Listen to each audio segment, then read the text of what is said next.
Equity Mates. I will say this about investing. Everything you do learn is cumulative. What I learned at 20 is useful.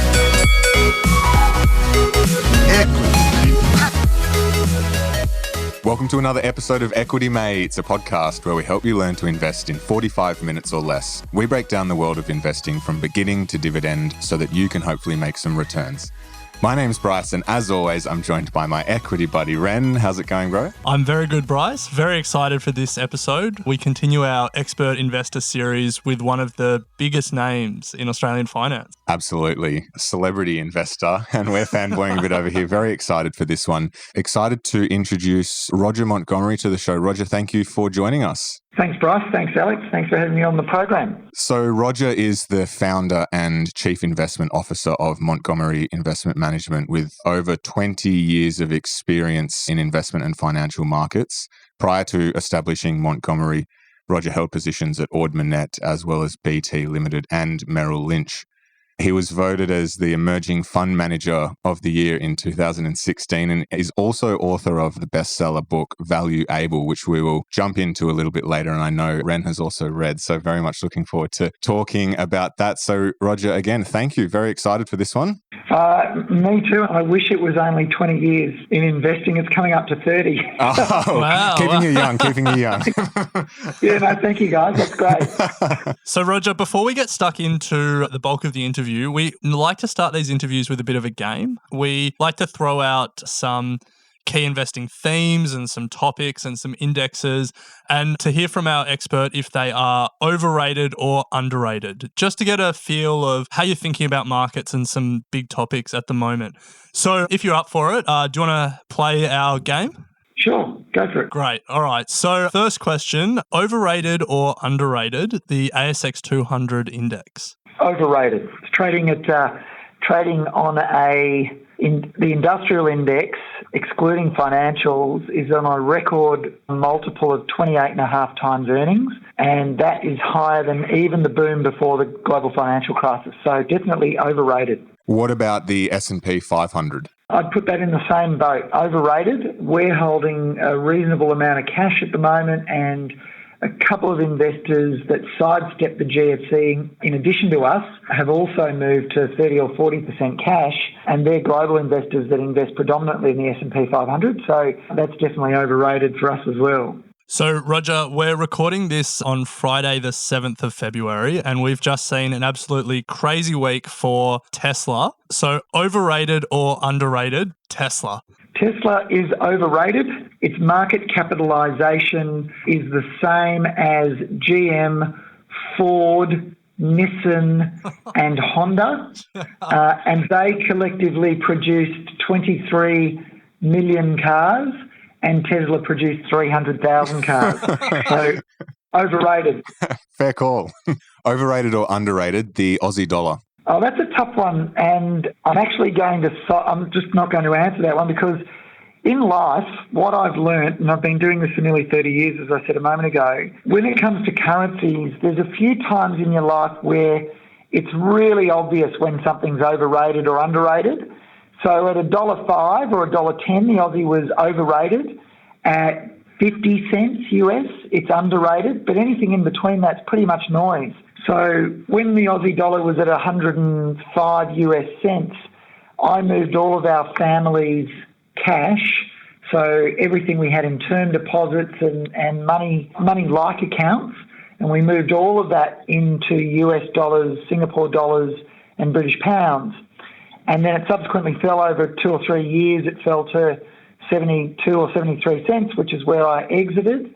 And now it's at 67. It's still just noise. It's hard to know whether it's overrated or underrated. Now, I could tell you, I could guess, but it would just be a guess and it'd be of no value. So if it gets down to 50, it's underrated. If it gets down to maybe 55, it's underrated. And if it gets up to over $1, it's overrated. But anything between those two, it's just noise. So, Roger, the next one is a big topic in our investing community, and it's been a really big theme since the global financial crisis. Overrated or underrated index investing? Yeah, look, very, very popular. I think in the absence of I think overrated, I'll give you that right now. I think their popularity may be the source of their undoing. And the reason I say that is they are so big. As they get bigger, to be economically viable, they need to be big. And once they are big, they need to buy the biggest stocks. So a lot of investors have gone into them believing that they're diversified, and they've got rid of what we call in our industry idiosyncratic risk. So that just means individual company risk. But in actual fact, they're quite concentrated because most of their money is in the top 5 or top 10 stocks in any index. The problem comes when they get so big that their turnover is greater than the turnover. And when I talk about turnover, I'm talking about the number of times all the stocks in that exchange-traded fund trade in a year. So when their turnover is greater than their biggest holding, you've got a problem. So I'll give you an example. The biggest exchange-traded fund or index fund that's listed that is based on the S&P 500, it trades under a code which is SPY. Its turnover, all its shares turn over probably 30 times a year. So that's a lot. Its biggest holding is, I'm not sure at the moment, but it's either Apple or ExxonMobil. It's one of those two. But their stock turns over maybe 100% a year. It turns over once, all of the stock listed. So you imagine if you've got a vehicle where people are buying and selling the shares 30 times a year, if the stock market's going up and they're putting money into that index fund, then the manager of the index fund just drip feeds the money into Apple, and because it doesn't turn over as much, they have to spread out the buying over a long period of time. And guess what happens? All of that buying lifts the price of Apple shares with very little volatility. It doesn't have any days where it goes down very much.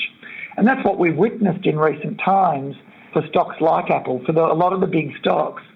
But you imagine if people decide they want to all get out at the same time and they want to exit that index fund or that exchange-traded fund, what happens when people are exiting the fund at 30 times the velocity of the stocks that the manager can sell? Then what's going to happen is that there's going to be a big gap that opens up between the index fund and the index.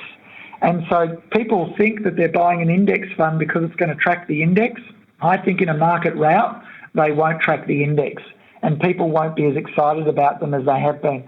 So I'll say overrated. Yeah, very interested to see what does happen in a market rout. Something we certainly haven't, well, Alec and I in our investing journey haven't experienced yet. So watch this space. I've seen 3 of them and they're pretty ugly. People lost their jobs and they couldn't pay down their record. In Australia, we have record levels of household debt and they couldn't pay down their debts or they couldn't pay their mortgages because in Australia, we have record levels of household debt and record levels of credit card debt. And so what we're seeing at the moment is something called a credit contraction. No one was talking about that last year. I wrote an article in The Australian about it.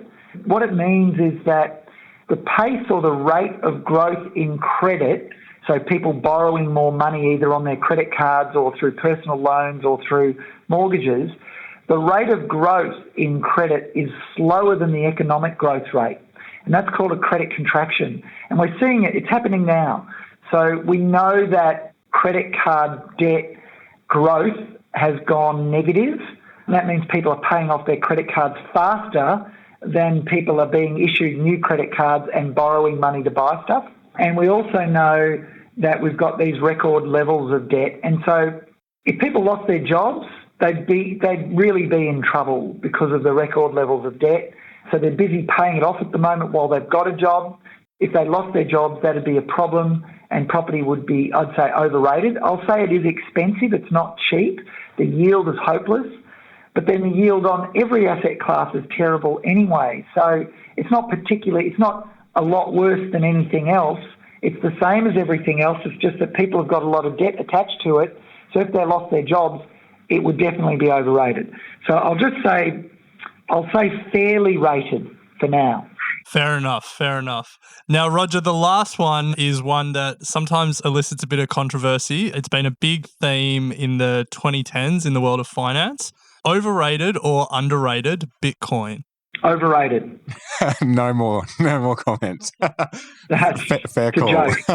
It was a device to work out how to pay people for maintaining an undistributed or a distributed ledger. So that's what ultimately Bitcoin is. If you're not going to have a central register for banks or for share registers or whatever, if you're going to have this distributed ledger model, then how do you pay people to maintain the ledger on all of their computers? So they came up with Bitcoin, and unfortunately, people started speculating on the coin. If they didn't do that, I'd say it's probably got more credibility. But as an investment vehicle, it's just nonsense. It'll be replaced by something else down the track.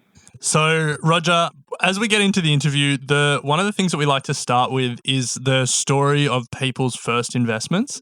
We've found that often there's a good story or some good lessons that come out of that first time people bought in the market. So, as we get into your background and we talk about your investing philosophy, if we can start there, what was the story of your first investment? I was at university. I was working at Arthur Andersen at the time while I was at university. I was working part-time at Arthur Andersen, and a friend of mine, a guy named Andrew, and we decided we would export goat meat from Australia to Sarawak. As you do at university. Yeah. We started buying goat meat and started that process, and then we got completely stitched up by the buyers. And they kept changing the price on us and the volume, and that was our first investment, and it wasn't a particularly good one. But it was an investment in education. It was we learned how the world works pretty quickly, and there you go. That was the first one. Not what I was expecting to hear, to be honest. How did you choose goat meat as something to export? Oh, look, it was such a long time ago. I suspect we read something that there was a shortage of goat meat in Sarawak, and we thought, hey, we can get goat meat. I'm sure we can get goat meat. I've shot goat. Living in rural Victoria or spending a lot of time with my grandparents in rural Victoria as a kid, there were goats everywhere. So I thought we must be able to get some goats and sell them for that. And then after that, we traded futures, and we did really well over a short period of time. And then the market started going down. And I remember we used some charts we found on Bloomberg. This is while we're still just out of university, and we found some Bloomberg. Bloomberg was a relatively new thing then.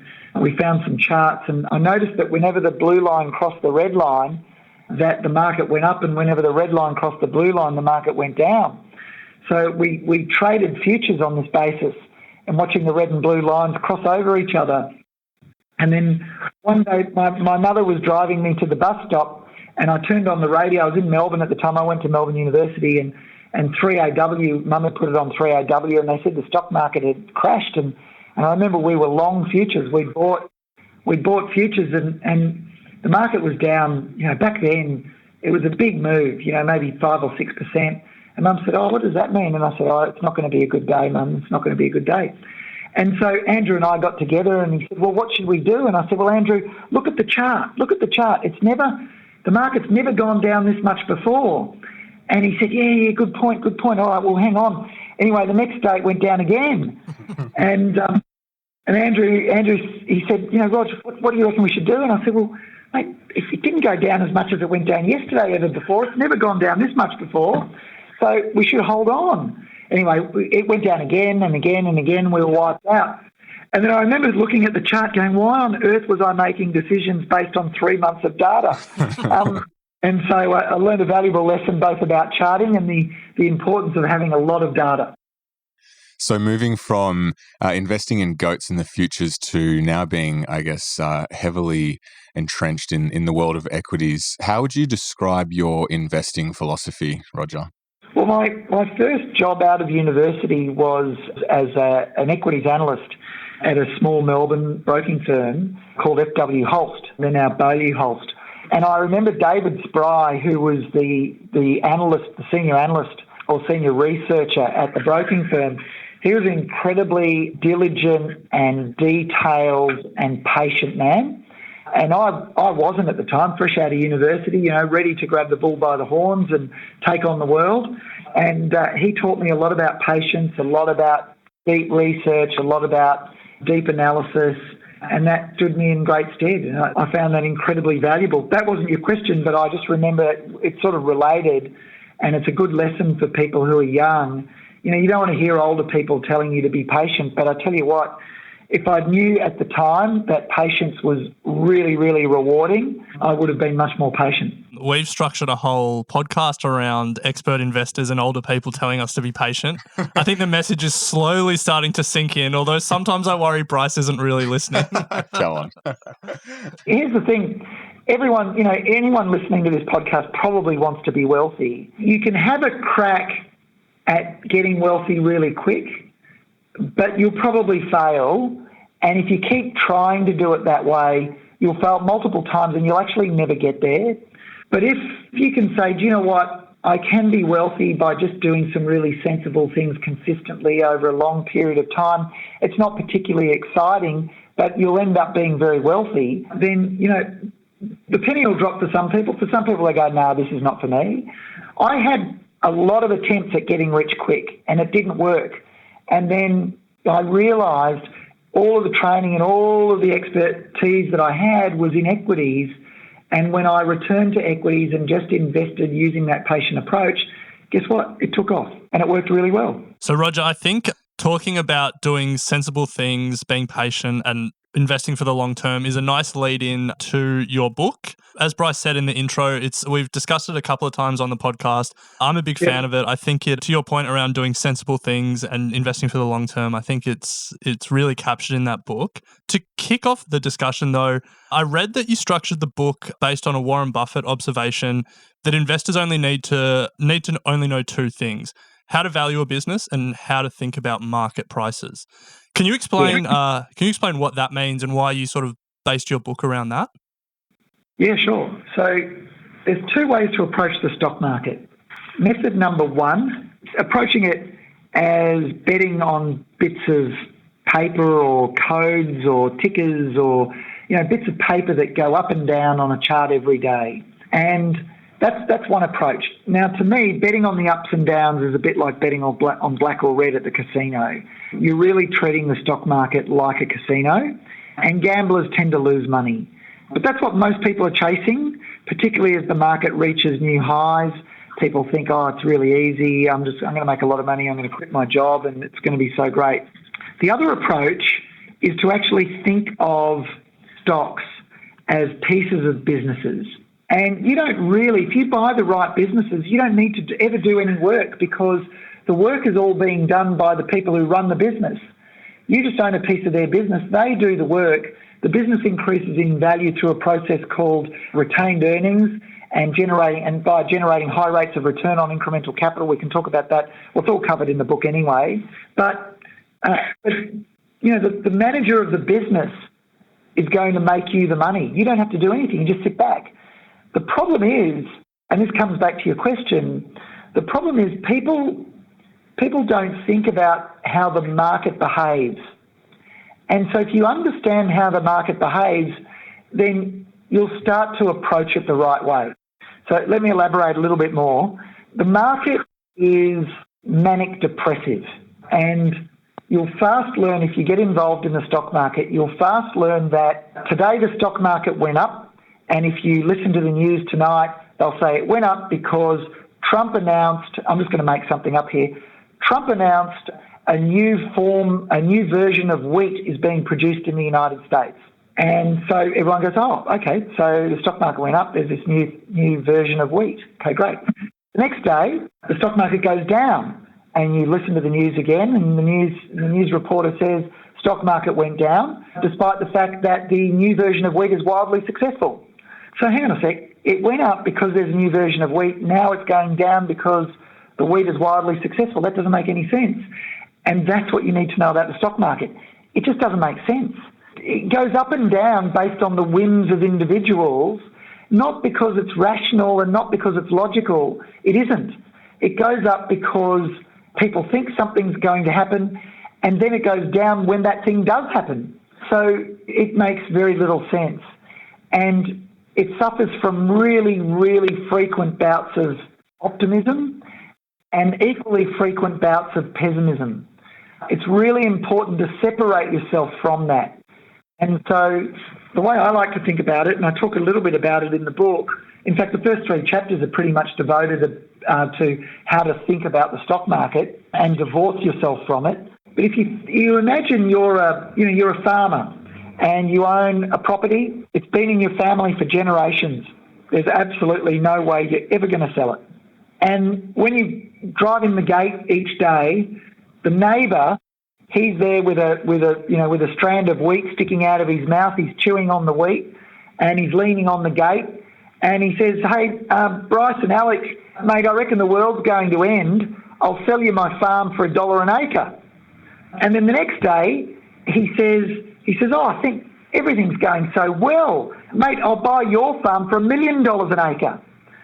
And what you realise is that this guy is a lunatic. That's the stock market, right? Think of it as your lunatic neighbouring farmer who, when he's depressed, is happy to sell you his farm at a really stupidly low price. And when he's extremely ecstatic, he's happy to buy yours at a ridiculously expensive price. So all you need to do is, rather than listen to his advice, is just take advantage of his stupidity. And that's the way to think about the stock market. So that's lesson number 1. Lesson number 2 is how to value a business. So how do you know that guy is offering you a really stupid price? And there's a little bit of arithmetic involved in valuing a business, but it's not complicated. And again, I cover it in the book. Yeah. So Roger, on the second part around how to value a business. Yeah. So price to earnings is a ratio that a lot of people use as shorthand for valuing a business. When you first come into investing, people sort of talk about it as a key indicator about whether a stock is cheap or expensive. In your book, you talk about why price to earnings isn't really a great indicator. Can you sort of explain that and then talk about how you think about what is a good indicator to value a business? Okay, perhaps this is the best way to think about it. If you guys have a dinner party or attend a dinner party, if you drop the question, what's any asset worth? Doesn't matter what it is, a business, a block of land, a stock, a house, what's it worth? People will say, the response you'll usually get is what someone else will give you for it. It's worth what people are prepared to pay. Well, that's not quite right. It's actually what people are prepared to pay for something is the price. It's not what it's actually worth.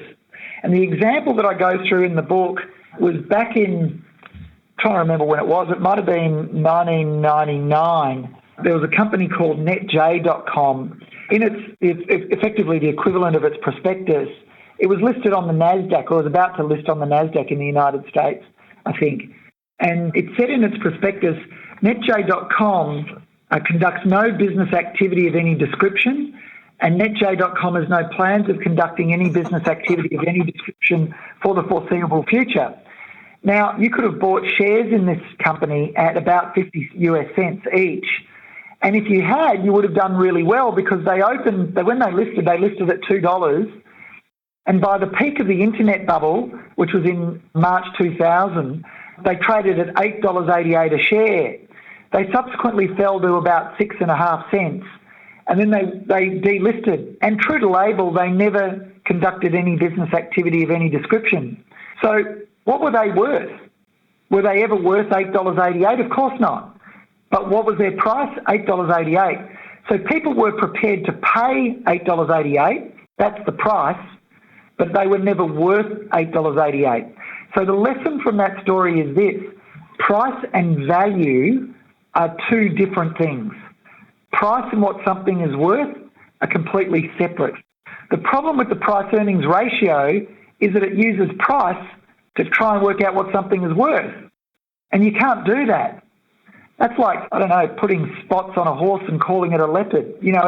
It's not right. You can't find out what something is worth by looking or using its price. So the way to value an asset is to actually come up with a calculation or a valuation that is completely independent of the price. One way to think about it is to imagine that you've got a bank account with $10 million in it, and it's earning 20% a year forever. It's a special bank account. I own it.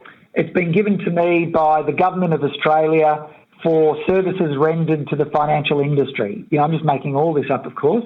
So they've given me this special $10 million account that I own, and forever and a day, it will earn 20% per year in interest. Now, anyone listening to this would say, oh, I'd like that bank account. That's going to produce $2 million of interest for me, and I'll never have to work again. Well, I promise you, and for all the younger people listening, when you get to $10 million in your bank account, you won't be earning $2 million a year. That's the first thing.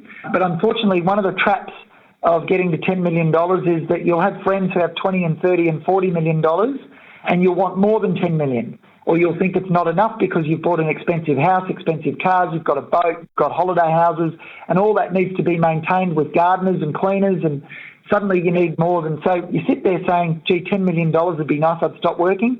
When you get to $10 million, you probably won't stop working. So that's another life lesson. And then you've got this $10 million bank account earning $2 million a year or 20% interest. What would you pay for it if I auctioned it today? What's it worth? Well, here's a way to think about it. If someone's happy with a 10% return on their money instead of 20%, well, they could pay $20 million for that bank account because they'd still be earning $2 million a year interest, and that's worth 10% on their $20 million purchase price. So what if they were happy with a 5% return on their money? Well, they would happily pay $40 million for that bank account. So here's what we do. We turn up every day to the auction of that bank account, which is the stock market, and we say, you know what, that particular bank account, we think, to us, it's worth $30 million. If we open the door to the auction room and it's empty, no one's there, and the vendor says, I'll sell it to you for $10 million and we're prepared to pay $30, we'll buy it all day, every day. But if we turn up to the auction room and it's jam-packed with people and they're all crazily bidding for this bank account and it's already gone past $40 million, it's now at $50, $60, $70, $80, $100 million, well, we just close the door and leave. You know, we just won't attend that auction. We won't buy that particular bank account with $10 million in it. We'll go to another auction, find something else. And that's what we do as value investors, and that's how we think about valuing a business, and that's how you separate the valuation from the price. Yeah, I like that, Roger. And I like how the key metrics aren't so much about what the price is today and what the earnings are today, but in your book you look at what the company's return on equity is and what your required rate of return is. It was a neat way of valuing businesses.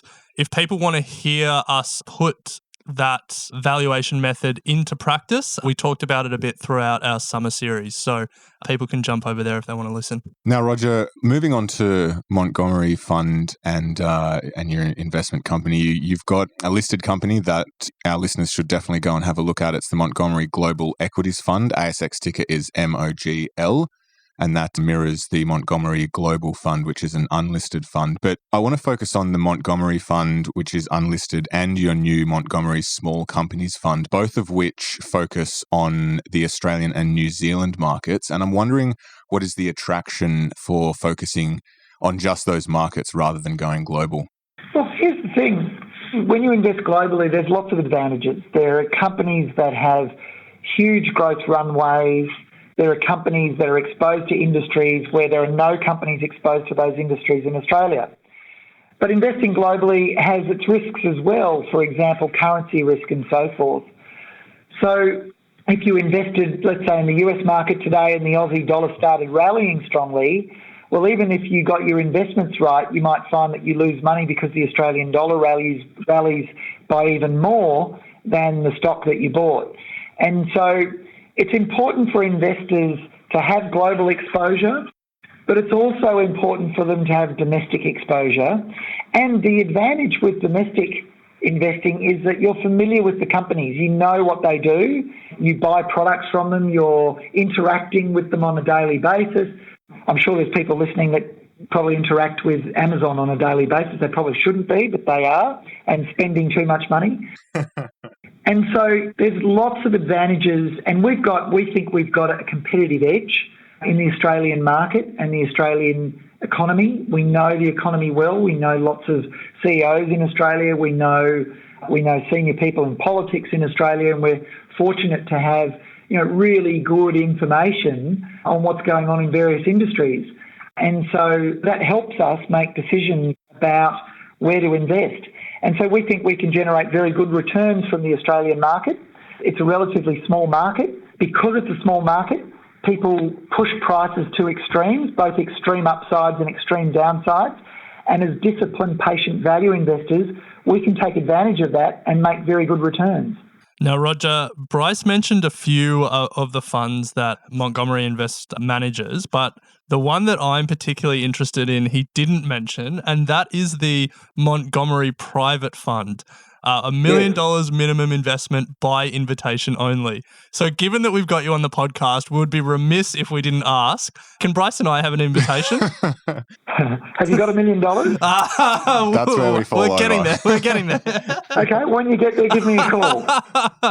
But in all seriousness, it is an interesting concept. Does the invitation-only aspect of it change how you're investing? Does it allow you to take more risk? Does it make you think differently about the market or anything like that?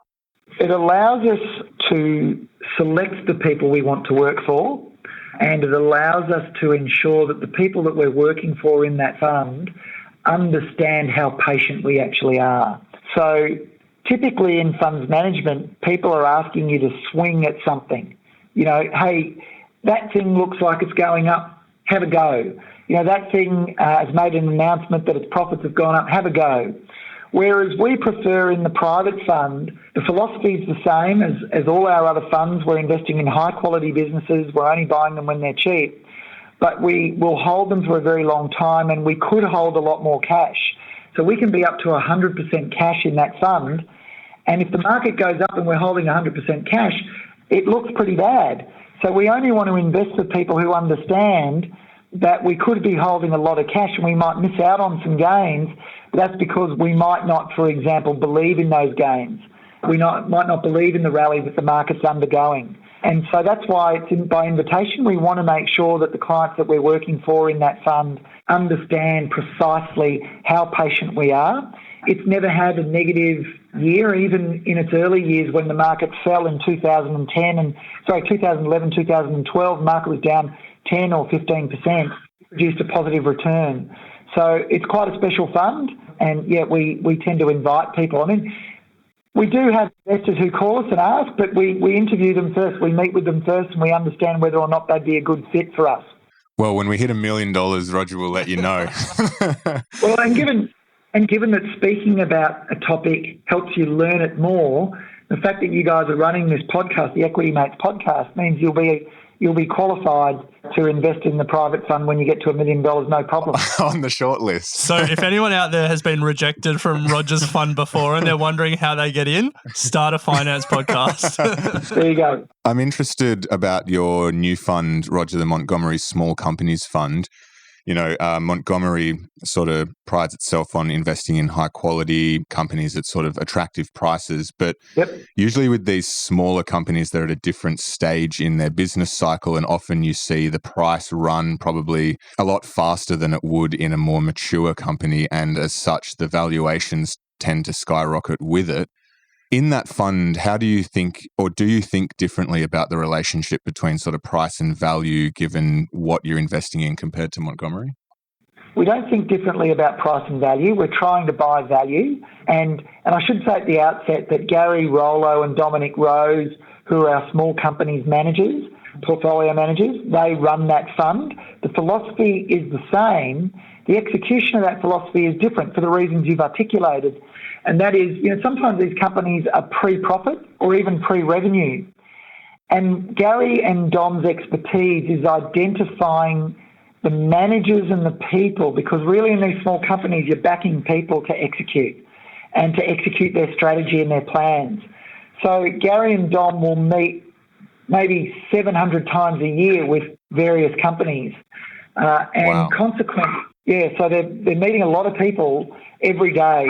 And consequently, they really know who's good and who's not in the small company space. So they'll invest from emerging companies all the way to what we call core companies, and really you're backing managers. And so the philosophy is the same. We're looking for quality, we're looking for value, but really we're putting a great emphasis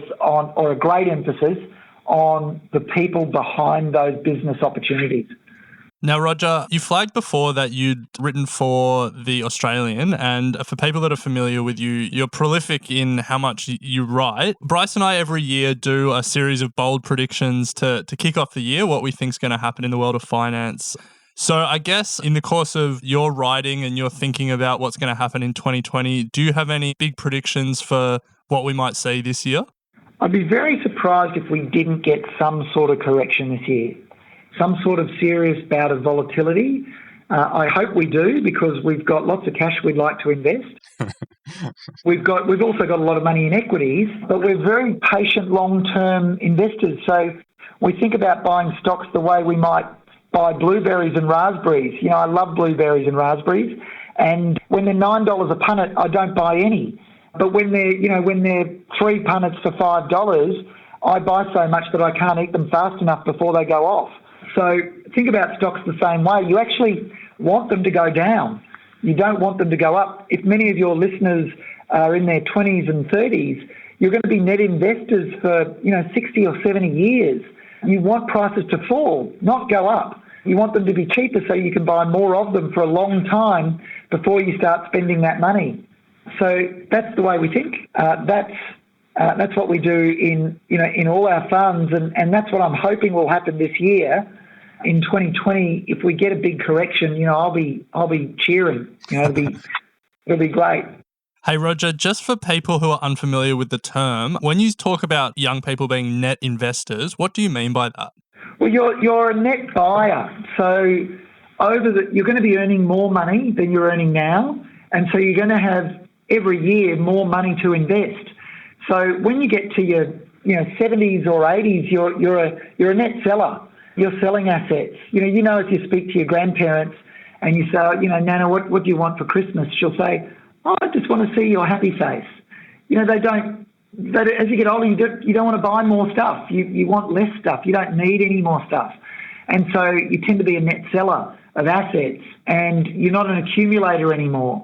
And so that's what I mean. You're a net buyer when you're young. So you want lower prices, and you want to be able to, because you take advantage of those and you'll make more money at lower prices. Basic rule of investing: the lower the price you pay, the higher your return. Obviously, a correction would be a nice to have for us as well, so we can finally get into the market at some cheaper prices as well. But what's sort of driving the market at the moment is, similar to what we were seeing last year, low interest rates and that sort of Tina effect, as they call it. There is no alternative. Putting money in the bank is not really giving a yield. So a lot of people are starting to move up the risk curve, I guess, in search for yield. I saw on Twitter, I think it was this morning even, Roger, that you posed the question, will stock markets in 2020 beat the performance of previous years given these circumstances? And it's hard to sort of see what is going to change. Interested on your thoughts. Yes, I definitely believe that the backdrop is supportive for asset prices, low interest rates. You think about what the market has endured. A year or two ago, there were missiles being launched by Korea over Japan. We've had Brexit, we've had coronavirus, we've had the trade war between China and the United States. We've had some really big issues that in times past would have caused a crash in the stock market. And I know that from experience. And the market hasn't crashed, and that's because of low interest rates. So as you rightly pointed out, people are migrating out of term deposits because they're not earning enough money on their cash, and they're moving into riskier assets. The problem is, and that's generally supportive for asset prices. So on that basis, I would say that stocks and property are fair value. You asked me earlier, property overrated or underrated. I'd say probably fair rated. So I think asset prices are probably fair value given interest rates are so low. The problem is that I said a moment ago, the lower the price you pay, the higher your return. Well, the reverse is also true. The higher the price you pay, the lower your return.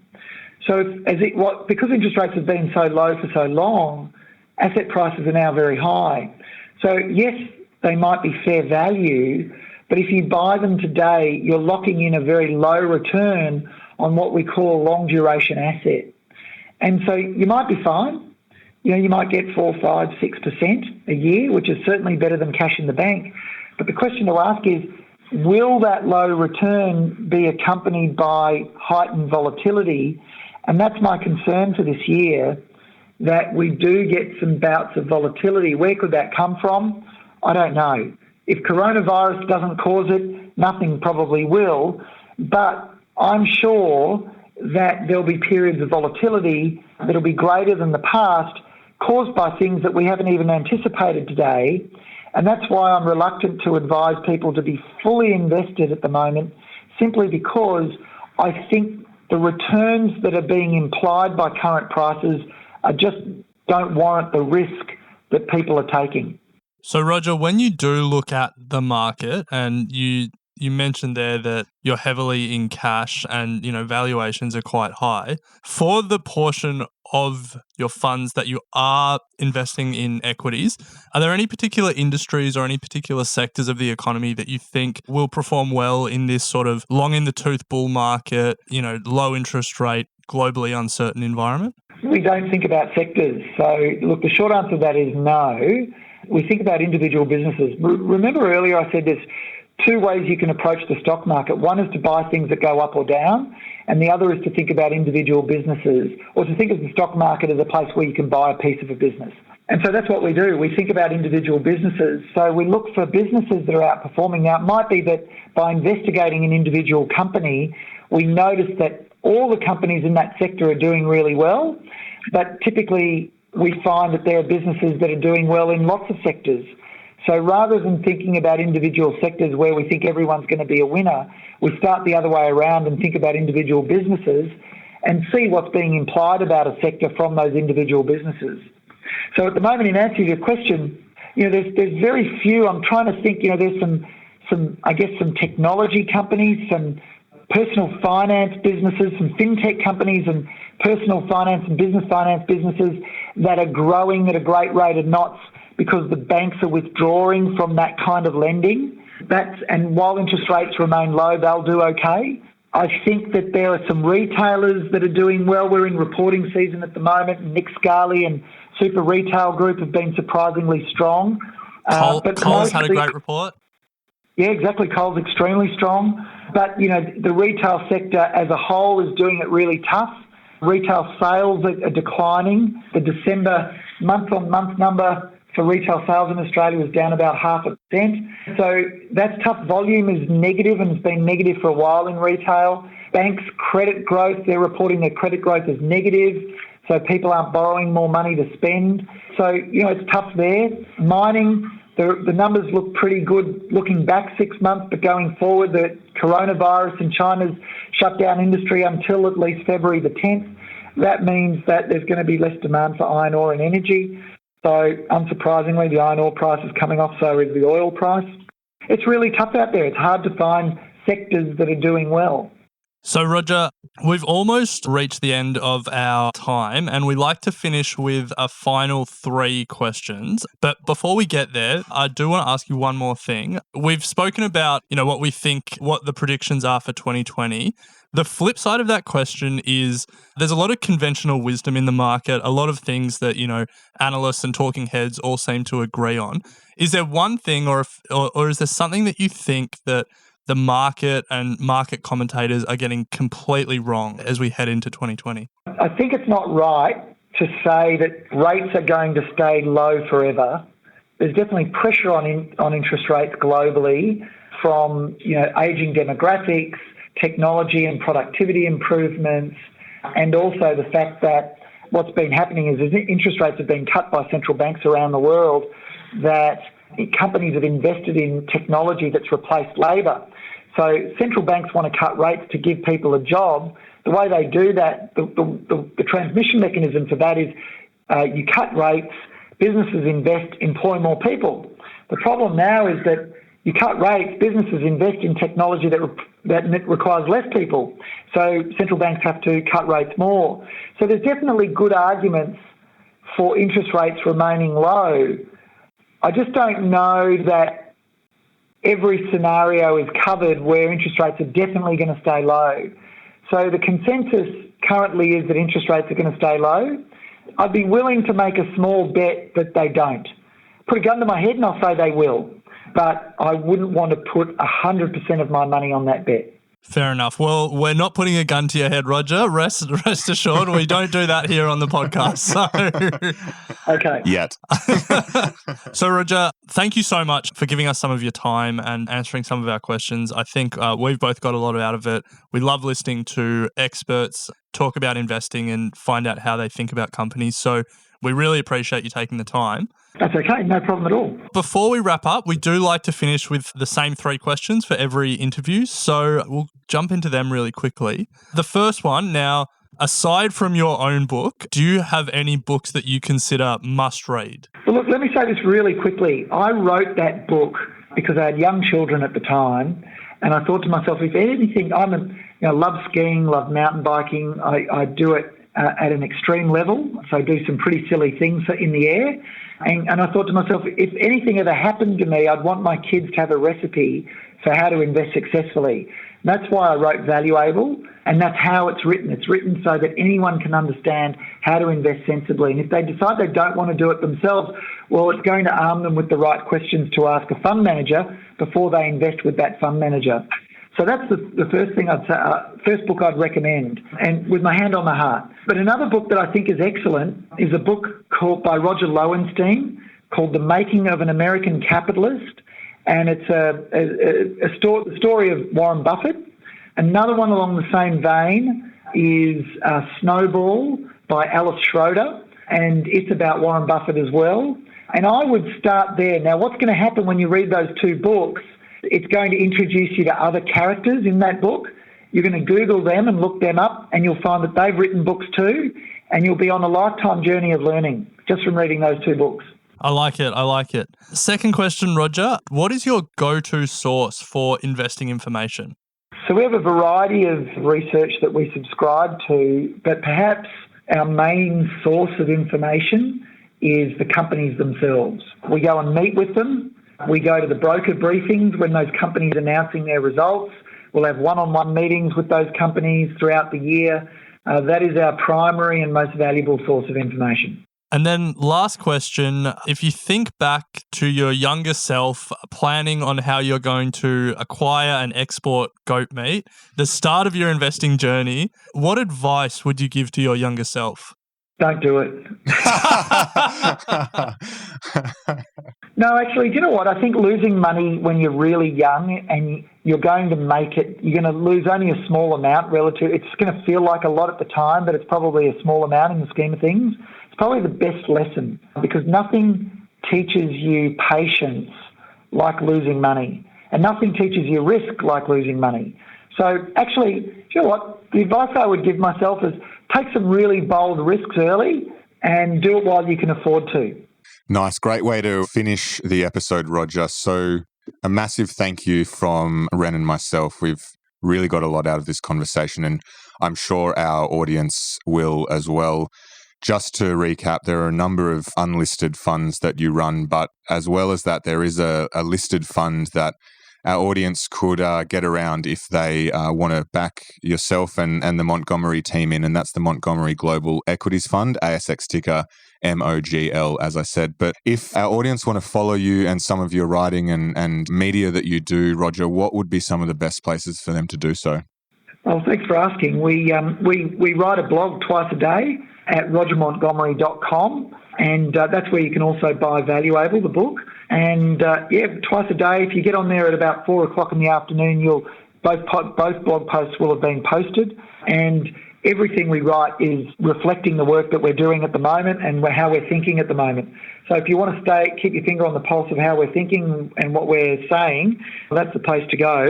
Guys, I want to say thanks Bryce, thanks Alec for having me on Equity Mates. It's really been a really enjoyable experience, and I really enjoyed answering the questions. Well, thank you very much. And I can confirm, definitely check out that blog, but also follow Roger on Twitter. There's a wealth of information that comes through there as well. So Roger, again, thank you for your time, and we look forward to chatting in the future at some stage.